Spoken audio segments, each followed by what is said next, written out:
Et salut les crypto lovers, c'est Wiltemer et bienvenue pour l'édition du petit journal du crypto du 28/6/2021. Alors ce soir ce sera une édition un petit peu plus courte que d'habitude parce qu'il est 21h23 et que j'ai eu une longue journée. Alors aujourd'hui on a market cap global qui a 1391 milliards de dollars, on récupère 6,94%, c'est juste au top. On a le Bitcoin qui te gagne 5,42% à 34 474 dollars. Par contre, on a Ethereum qui te fait un 16,96%.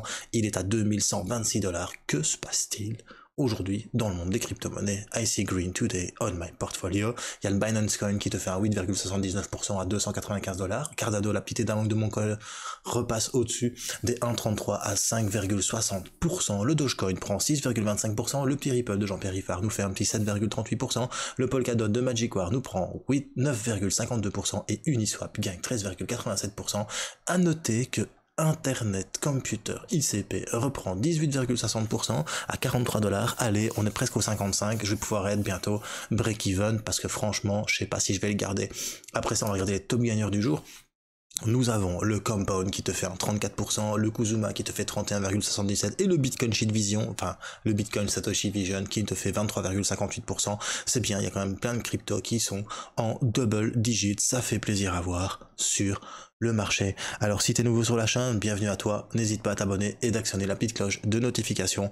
Moi c'est Wiltemer, chaque soir je fais un petit journal du crypto où je décrypte les actualités de la journée. Alors n'hésite pas aussi à nous rejoindre sur Culture Crypto Twitter, on est à 8240 abonnés. Allez c'est parti, générique.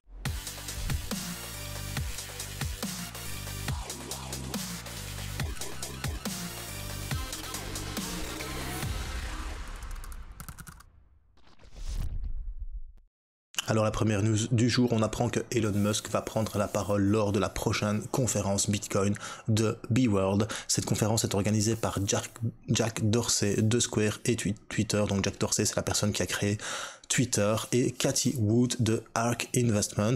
Alors au départ, Musk ne devait pas faire partie du panel des personnes qui allaient intervenir lors de cette conférence, mais bon, entre monsieur Dorsey et lui sur Twitter, il y a une conversation qui a commencé et qui a eu comme aboutissement que monsieur SpaceX, donc monsieur Elon Musk, va se rendre à la B-World pour s'exprimer sur le Bitcoin. Après ça, on apprend que le ministre iranien du commerce a délivré plus de 30 licences d'extraction de crypto-monnaies en Iran. Le ministre iranien de l'industrie minière et du commerce délivre ces 30 licences à des centres d'extraction crypto dans le pays.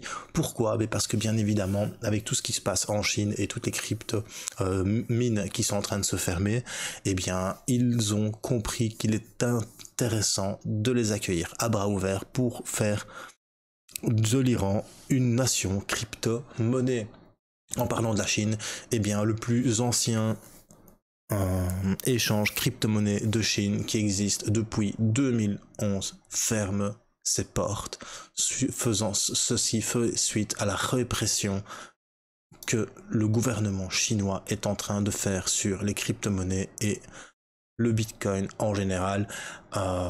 Il détenait aussi ZG.com, un échange crypto basé à Singapour. Ce dernier a été vendu à une fondation de Dubaï il y a plus ou moins un an. Je l'ignorais, j'avoue. Mais bon voilà, la plateforme a été le premier échange Bitcoin en Chine et elle a représenté plus de 80% des échanges mondiaux des cryptos à un certain moment. Conclusion, eh bien c'est un pan de l'histoire des crypto-monnaies qui se ferme. Merci monsieur la Chine, enfin merci la Chine. Maintenant voilà, c'est triste quand même de voir ça, mais bon voilà, les volumes de crypto ne sont plus uniquement en Chine, car je me souviens en 2017 quand ça a chuté à cause que la Chine interdisait le trading de Bitcoin, ça a fait très mal. Ici tu vois que le Bitcoin, ça va, il se porte encore plus ou moins bien suite à toutes ces annonces de bannissement minier. Après ça, on apprend que Bitcoin ne peut et ne doit pas remplacer la monnaie fiat. Et ça, c'est l'ancien ministre des Finances de la Grèce qui le déclare. Mais pourtant, c'est trop tard, mon gars. Au El Salvador, le Bitcoin devient monnaie national. Il déclare que le Bitcoin crée du féodalisme et ne devrait pas remplacer la monnaie fiduciaire en raison de son offre fixe. En fait, il a rien compris, parce qu'avant, avant les monnaies étaient adossées à la quantité d'or disponible dans chaque pays, donc c'était aussi c'était pas fixe, mais c'était quand même une quantité limitée. Selon lui, c'est plus important d'avoir une quantité illimitée, comme ça on peut réagir comme cette pandémie. Supposons, on va le citer, supposons qu'avec une baguette magique, Bitcoin remplace la monnaie fiduciaire, ce serait catastrophique. Nous serions tous maintenant dans une situation très difficile. Que se passerait-il lorsque nous aurons une pandémie et que nous aurons besoin d'augmenter la masse monétaire? Vous ne pouvez pas augmenter l'offre du Bitcoin car il s'agit d'une offre fixe, mais c'est justement ça qui est bien avec le Bitcoin, mon gars. C'est parce que c'est une offre fixe, donc sa valeur aurait simplement explosé et tu aurais pu continuer à acheter et conserver ta valeur surtout, alors que plus tu imprimes de billets, plus ton billet perd de la valeur. Rien à dire, ça m'étonne pas que la Grèce est sous tutelle de l'Europe et est presque en banqueroute avec un ex-ministre de l'économie et des finances qui pense ça et qui a rien compris aux crypto-monnaies et aussi aux valeurs finies d'assets. Franchement, mec, je comprends maintenant pourquoi la Suisse elle est en banqueroute. Alors après ça, on apprend que le chien de garde financier allemand, la BaFin, a donné une licence à Coinbase pour garder les crypto-monnaies, donc pour faire une société de garde sur les crypto-monnaies.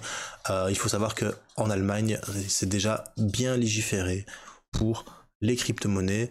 En 2019, ils ont créé une loi qui exige que les entreprises souhaitant opérer en tant qu'entreprise de garde de crypto recevaient l'approbation de la BaFin. Il y a une nouvelle loi qui vient d'entrer en vigueur le 1er janvier 2020, prévoyant une période de transition pour les sociétés crypto opérant dans le pays. Et ça, franchement, c'est assez sympa. En tout cas, voilà, bravo à Coinbase qui obtient son agrément et son précieux sésame auprès de l'Allemagne.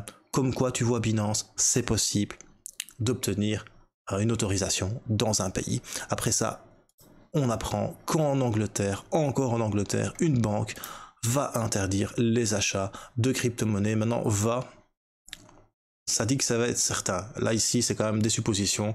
Mais la banque TSB de Banco Sabadell n'autorisera pas ses clients à acheter des crypto-monnaies en raison de problèmes de fraude.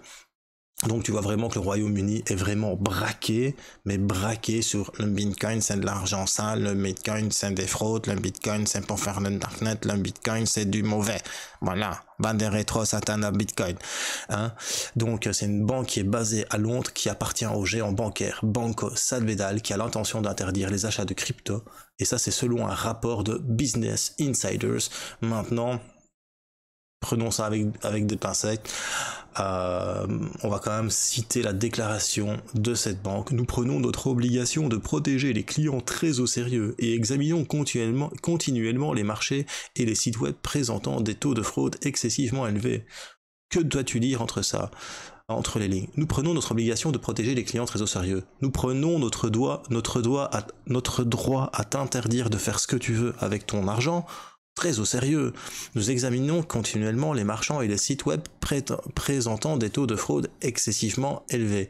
Nous examinons les sites web et les sites d'échange de crypto-monnaies, là où il y a moyen de gagner beaucoup, mais de perdre aussi en même temps. Nous n'avons pas envie que notre argent s'en vont de notre banque parce que nous, on propose du 0,5% annuel à nos clients, tandis que avec les crypto-monnaies, ils peuvent faire beaucoup plus d'argent.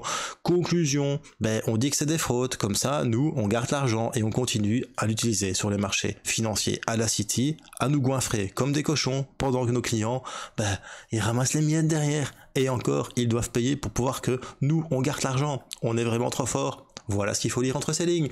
Après ça, on va passer à l'analyse technique du Bitcoin. Alors, on a un petit Bitcoin qui, en daily, hier, nous a fait une belle petite remontée. Ça fait plaisir. En 2 jours, on a repris cette petite chute. On est toujours dans ce triangle que je vous ai dessiné. Je pense que je vais modifier les couleurs. Voilà.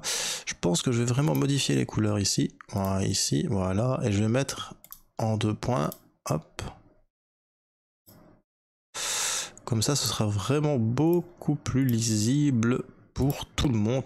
Donc tu vois, on est peut-être dans un triangle haussier ici. On est sorti de ce canal baissier ici, en daily, tu vois, et on est en train de rebondir dessous, on est en train de faire le pullback. Maintenant, on n'a pas réussi à venir chercher le dernier plus haut qui est là. Alors, ce qui est important par contre, c'est regarder sur du H4 ce qui s'est passé. Donc sur du H4, ce qui s'est produit, j'ai oublié de vous en parler hier. Ce qui est assez sympa, c'est qu'on a fait un bas plus haut que le précédent sur le RSI.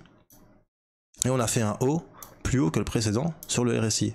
Conclusion, on est en train de dessiner un canal haussier sur le RSI, et ça, c'est plutôt sympathique, ou ville sympathique, comme on dit chez moi en Belgique.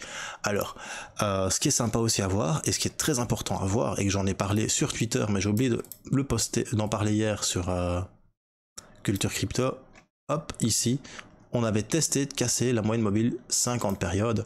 On va prendre la arrow ici, voilà. Tu vois qu'on est venu ici, et badaboum, ça a rechuté.